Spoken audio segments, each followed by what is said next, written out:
All right, Myles Garrett talked about, this was after the game last night, how to carry this momentum that the defense has forward past the bye week.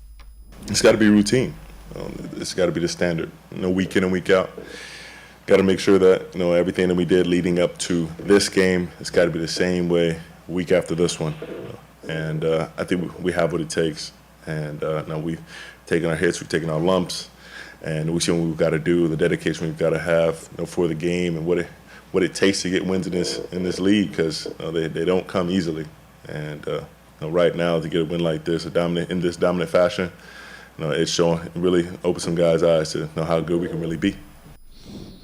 Let's hope so, Casey, because this was the defense we kind of expected, and it was MIA really until that Ravens game.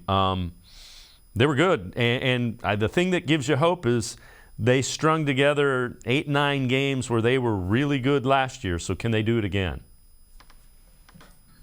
Whatever those young men ate for breakfast, do it again. Consistency. He said it. They got to show up. They got to be that team week in and week out. And they were playing in a way that we were kind of questioning whether they had the talent in some positional groups to even get this done, even though we saw what we saw last season. But we saw it. We finally got to see with our own eyes who they could be this year.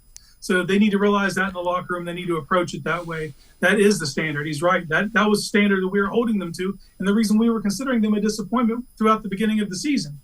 But that is the standard. They have to play to it, and they have the skill in that room to do it now. Like you said earlier, hopefully they can keep us going. The bye, one way is coming at a great time to get the guys healthy, but in another way, that was the best game they've played so far as a team, and we don't want to see them lose that momentum, so they need to keep that going after the bye when they face Miami.